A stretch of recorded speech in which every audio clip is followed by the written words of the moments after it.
Unwrap natin to, guys.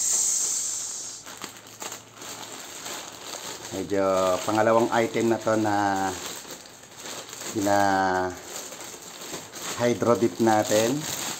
If you remember, yung una ay yung tire hugger ng ating FCI Yamaha.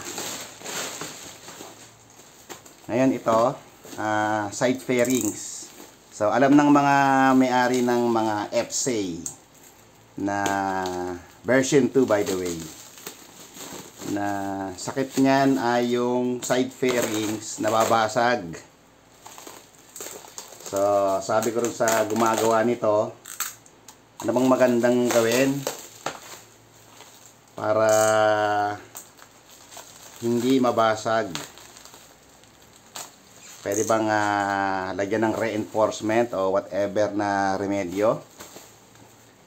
At bago niya siya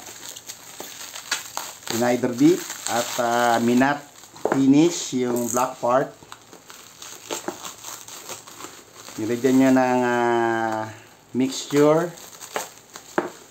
na parang adhesive na makapit sa ganitong klaseng plastic.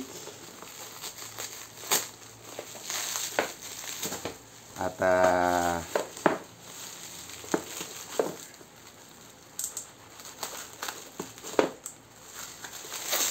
by the way, itong item na to ay binili ko second hand, pero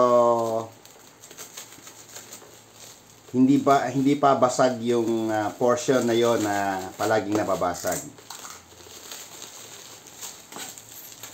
So bago pa siya babasag, pinalagyan na natin ng treatment kung ano man, at pina-hydro dip natin, tapos yung black part pina-matte finish.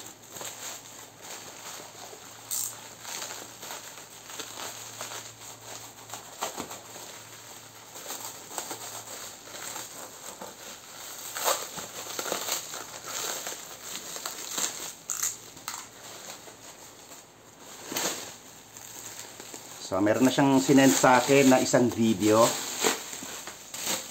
showing kung paano niya ni-reinforce yung portion na palaging nababasag. So, isang